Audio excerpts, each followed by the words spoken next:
We're continuing our series of lessons tonight about following the book of 1 Samuel. We'll be looking at chapters 24, 25, 26, and 27, which leaves us the rest of the book for next Sunday night, because after one more Sunday night, the young people will be going over to LTC. They need to learn everything they can learn before they go. And that's about all the time we've got to review this with them. We'll make another plan beginning on April the 1st, make nothing of that, and see where we go on Sunday nights then. We left off last week with David still on the run. He was a fugitive in all the chapters we were covering last week, and that's almost the case in what we're covering tonight as well. I suggested this morning that he may have been the first one who sang the song, "Nobody knows the trouble I've seen, nobody knows." He just kept on having troubles and troubles, and because of the trouble that he had, and King Saul being after him all the time, he might have joined Willie Nelson in saying, "I'm on the road again," because he was always having to move from this place to that. And when we left him last time, he was camped kind of on the one side of a valley, and Saul was on the other. His good friends back there in Zilk, where he had stayed, and he'd asked God, "If I stay here, will these people sell me out?" And that's paraphrasing, of course, the way, "Will they betray me?" And God essentially said in the New York Minute, "You don't depend on these people." And sure enough, he hadn't been gone long until they tell the king where he is, and that's how come Saul is that close to him at that point in time. They have informed him, and he's just right over there, and seemingly Saul thought, this is going to be it. I've got him pinned, and I am going to take him this time.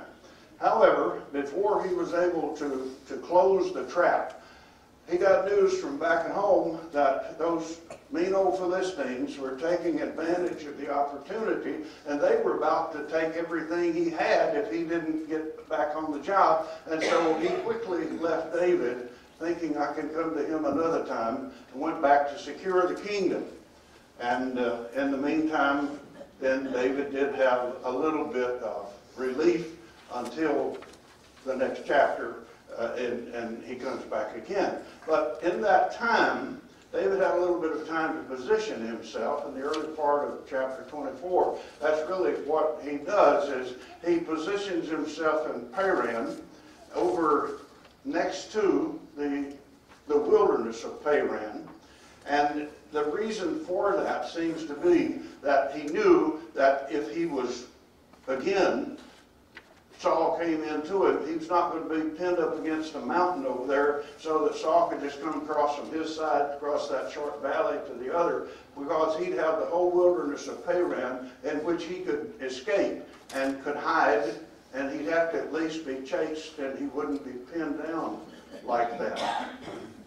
And while he's in this situation, things are working pretty well, and then here comes Saul again. He's back.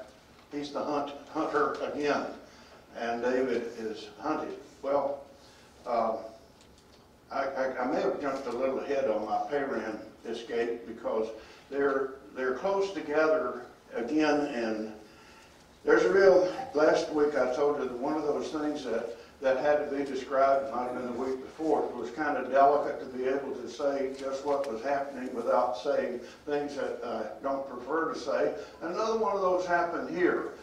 He's back in a cave, so definitely I got him going to Paran too quickly there. He's back in the cave, and it's a cave that's kind of called like a labyrinth. And it's got lots of different parts of it that go different directions, and he's somewhere back in there. And Saul comes out to the mouth of the cave. His army, his camp is right out there. And Saul reaches a point where he needs to have a little bit of what we'll call physical relief. And he worked his way into that cave, and probably in some quiet, he thought, private corner, he must have squatted to take care of relief. And while he's in the process, David is so close that he came up behind him and cut off the back hem part of his robe while he's not conscious of having company. And then David scurried back into the cave, and Saul went back out, and everything's normal, and he gets a ways away, and David came to the mouth of the cave and out so that he could be seen. And he called and identified himself and got the attention of everybody, Saul and all of his people. And when he did, then he holds up this garment, the part of it that he cut. And he explained to Saul, I could have killed you. My men wanted me to kill you, but I won't kill you. I won't. But he said, why do you hunt me like a dog or a flea? My 600 people against your thousands, how can I be a threat to you? Why do you keep on pressing me and pressing me? What have I done? It just doesn't make any sense. So if I've done something wrong, just like he spoke with Jonathan when he said, if I've done something wrong, you kill me. David said, if I've done something wrong, tell me what it is.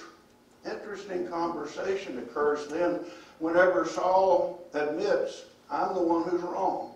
He said, you're a better man than I am. You're more righteous, is the word translation that I was reading said. You're a more righteous person than I am. You're better. You're more moral than I am. Closer to God than I am. He went on to say, and I know that someday you're going to be king. He's saying, I'm exercising futility here in trying to catch you. Basically, he said, I really can't explain it myself as to why I am, because I don't think I'm going to win. I think you're going to ultimately be king, and so while we're here talking, I want to ask you, when you do become the king, spare my family. I don't think he thought for a moment that he will ultimately be himself spared, but he does have the morality to beg for his family when the time would come. And having had that conversation, Saul retreated and left David alone for a while. It is just for a while, but for right now he does. In chapter 25, David's life is about to have some real changes in it. Because in this point of reprieve, where Saul is not harassing and chasing him, he's still needing to get food for 600 soldiers, and probably their families right around there with them too. And that's a lot of people out in the wilderness to find food for. His presence there, he believes, has probably helped save some of the other people in that area from having been accosted by marauding bandits, whoever. And so he kind of feels like, I've offered protection. He found a couple. The man's name was Nabal, and he found him first. He was shearing sheep. He had several thousand sheep and 1,000 goats, I believe it was, 3,000 and 1,000. He's described as being quite a wealthy man for his time. And David believed that the men owed him something for protecting just by being there, being a military force on the scene that would keep from people coming in and taking things. So he sent 10 men to Nabal asking for him to give him some payola, some support, some sustenance that he felt was due him. Well, whenever he sent 10 men, it lets you know that he thought there'd be quite a bit, actually, that he'd need several people to carry it. And seemingly, David felt very, very justified in asking it. That is, it apparently was not something outside the norm for a person like himself whose presence would have protected other people to ask for some support for his army. So they go there and they find Nabal and they explain that David has asked that he give them some funds, some food, some sheep probably, and some goats and whatever else they might have to take care of his army. And Nabal and his wife are quite different in terms of personality. Nabal is described as a Calebite. That doesn't have anything to do with personality, probably. But he's a selfish, boorish, unkind, rude person. And one translation said that he was, quote, an obstinate fool, end of quote. He was not very good in people relationships. He was selfish and self-centered. On the other hand, Abigail, his wife, is spoken of as being a sensible person, as being a reasonable, likable person, and it goes on to say that she was beautiful. And so you'd say that's a misfit, you know. How she get stuck with him, we don't have any insight into that. But the men that David had sent were themselves appalled that they can't get anything. Their immediate solution was, before we go back, we'll just take care of him permanently, take what we want. But David said, no, you come on back. And they went back home, such as home was, and gave the full report, and something's about to happen. It's not going to continue to be a peaceful coexistence under those circumstances. Some young men in the servitude or employ of Nabal made his way from where he was camped in home to Abigail and explained, we have just escaped by the skin of our teeth being all killed. And he explained the position that Nabal had taken and how many men that David had, and that some of them had already wanted to kill Nabal, and she immediately goes into action.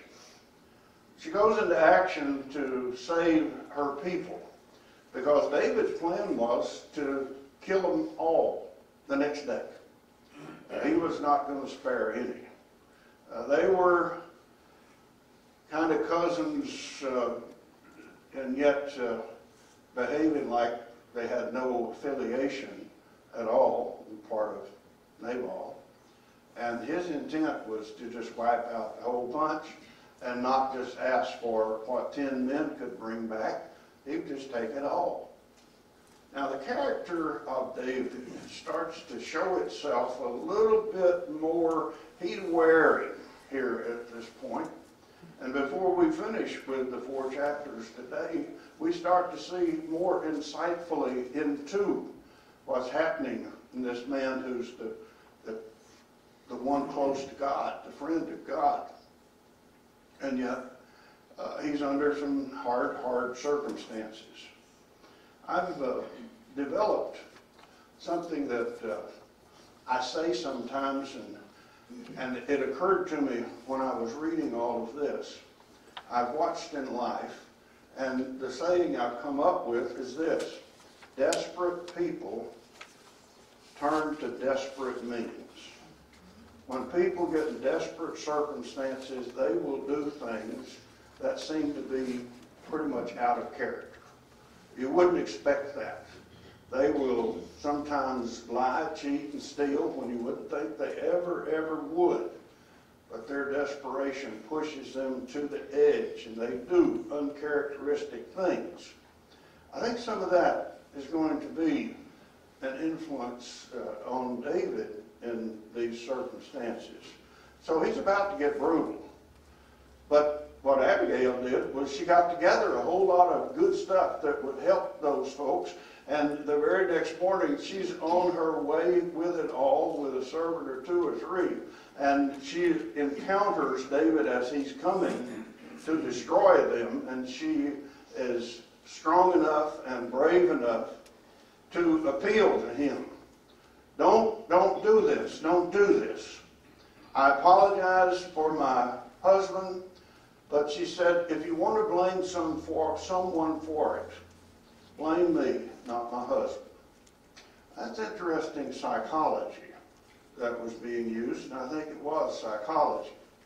But her bottom line, it doesn't seem to me, was really in trying to save Nabal, but try to save the people who were innocent but would be pulled into this thing by his behavior. And she offered all this to David and said, if you will take these things and don't do this bad thing. And here's some really interesting insight in it too, because in her logic, in her argument, she said, you remember, David, up to now, you have always done the right thing. You wouldn't kill Saul, you didn't kill Saul, you've been honorable, and you've been respectful, you've been a decent man, and all this running you've had to do, up to now, you've kept your own record clean as far as human behavior is concerned and how you treated other people. And she said, don't do this thing. If you do this, you're going to be, effectively, she said, you're going to be lowering yourself to his level. Don't do this thing. And David listened to this woman. And he thought she made sense. He accepted her gift. And she said, when you do become king, remember me. Everybody wants to be remembered when David becomes king. And she went back home.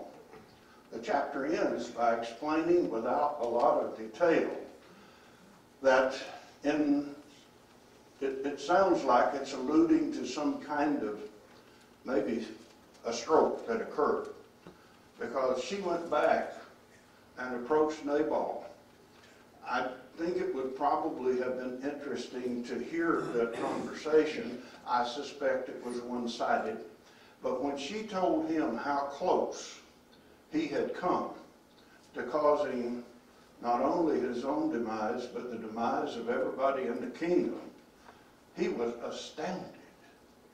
And it sounds like he just kind of fell out, and maybe the surprise and the shock of it or something might have caused him to have a stroke or something, because 10 days later he died. It's just, he didn't have any future.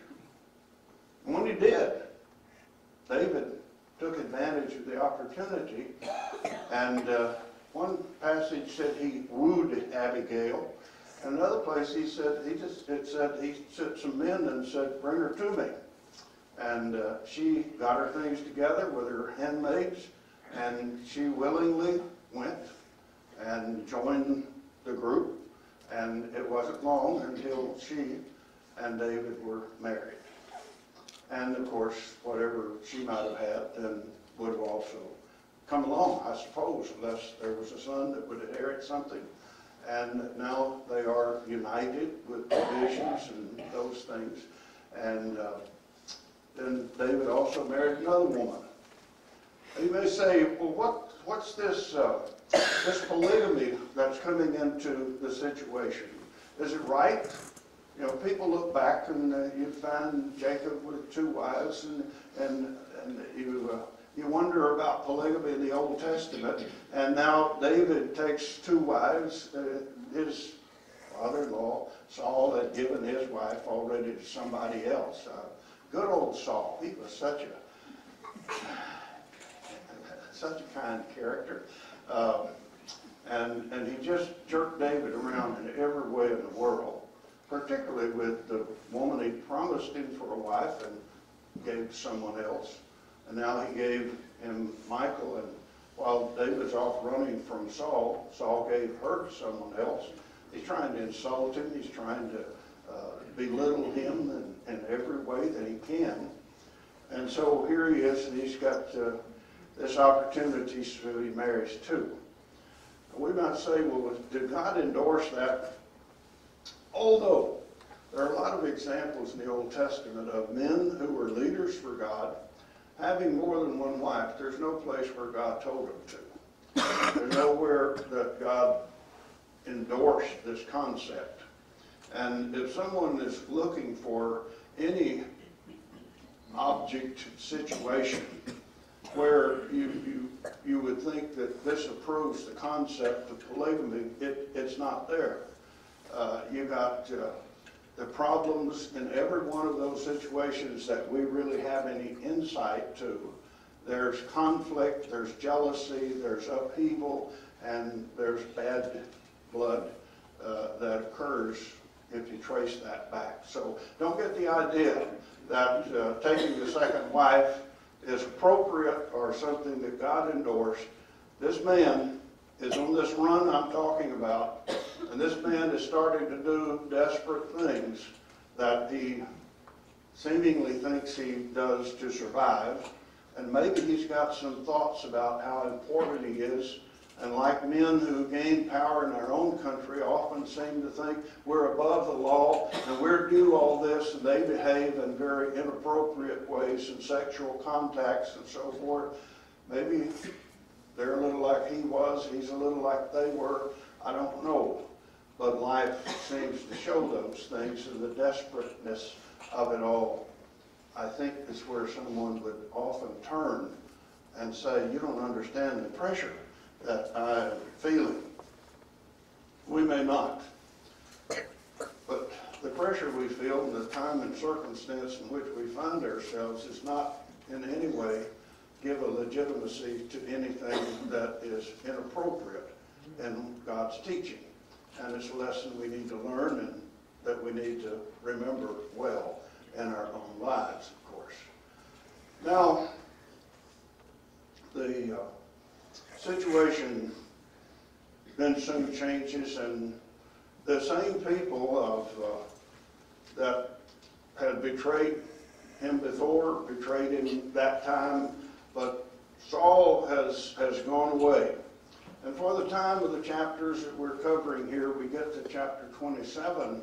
And in chapter 27, there's another one of those times when David is kind of rid of Saul, but he's still got the problem of feeding all these people, and he is still honoring his promise. I won't kill the king. I will respect the king. He's the king that God appointed, and I will not be the one who takes him down. That'll be God's job if it ever occurs, but it won't be me.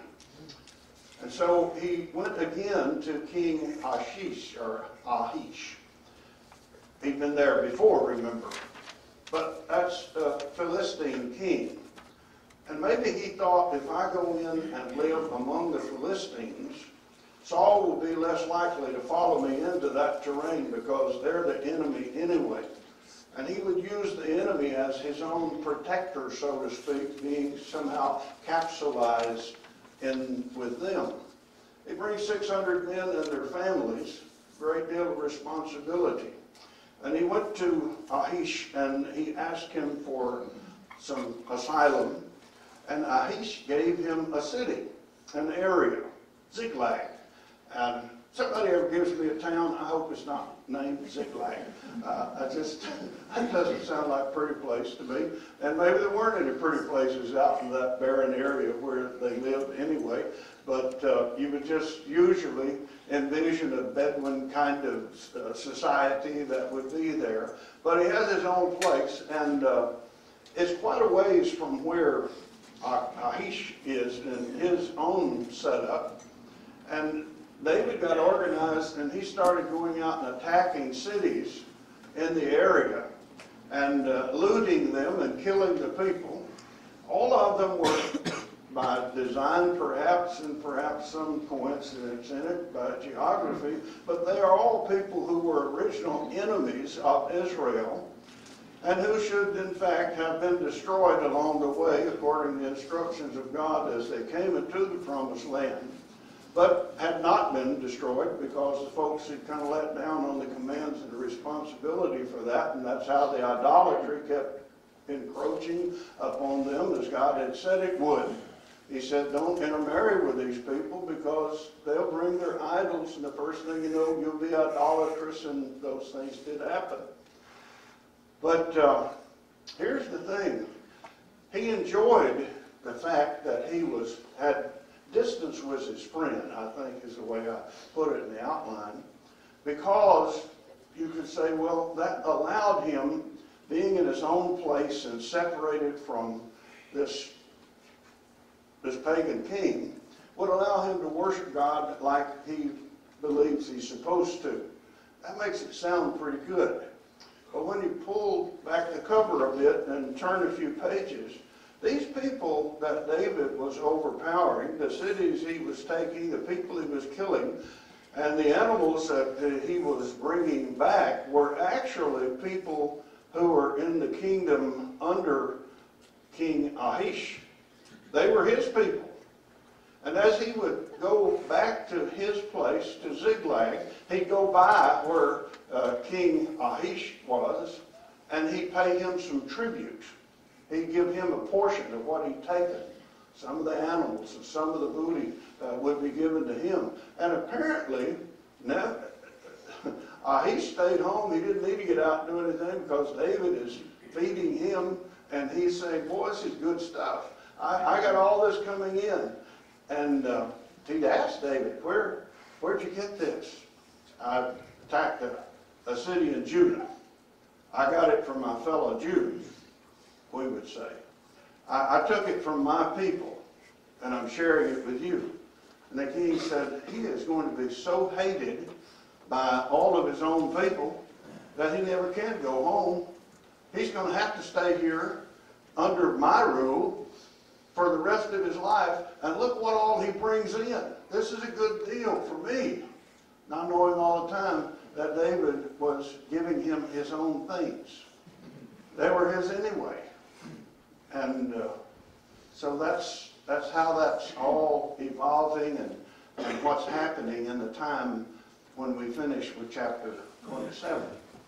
But there are two or three things in here that kind of I guess I'd offer as the takeaway part of this, and this is that David has reached a point in the desperation of the situation where he's really turned to a life of lying, dishonesty, in a sense cheating.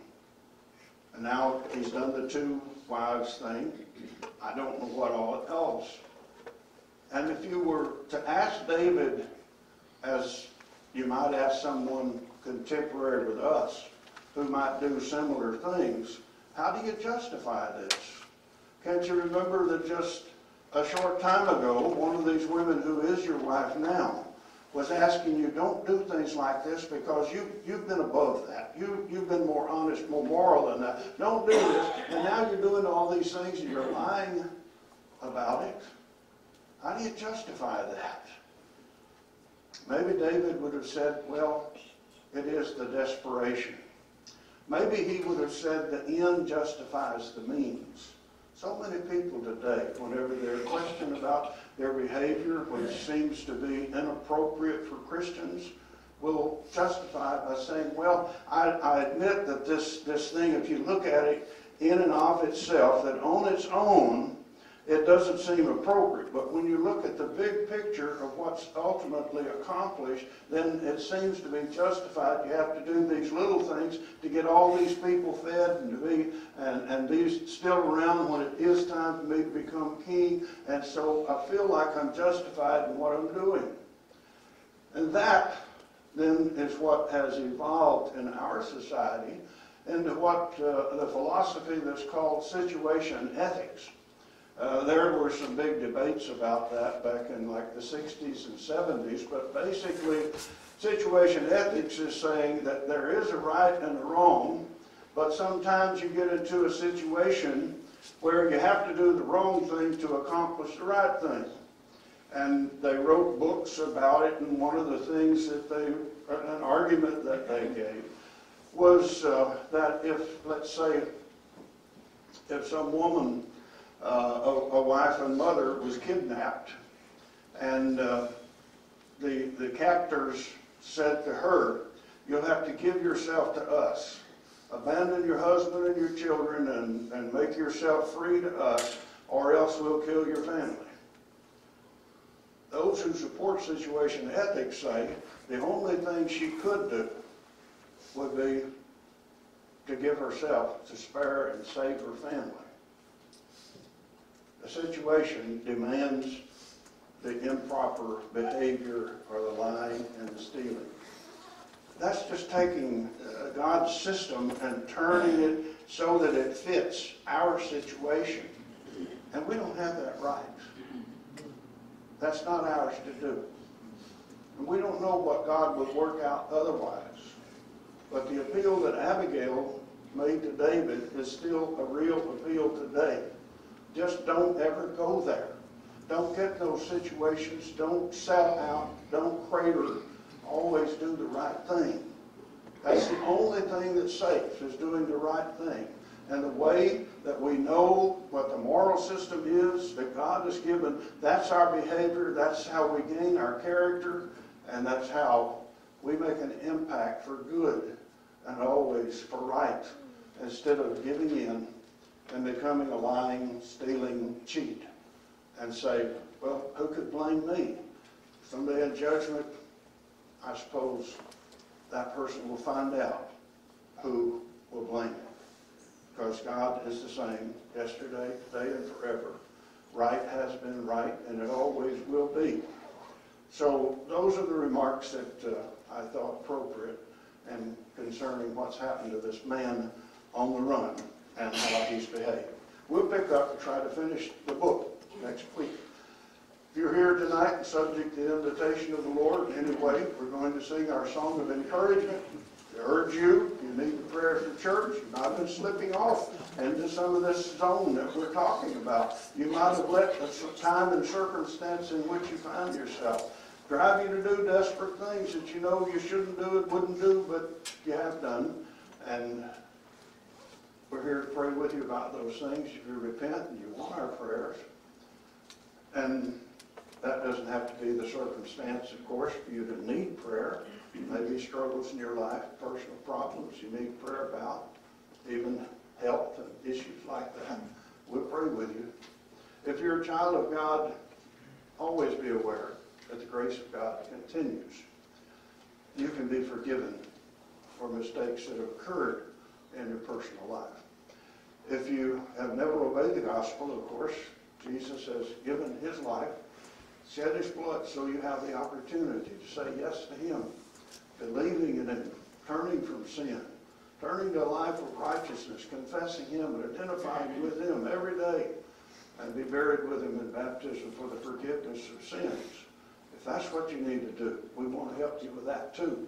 But it's your soul and your relationship to God. Don't ever put it in jeopardy. If it's in jeopardy right now, let's do what needs to be done to get it right. Come while we stand together.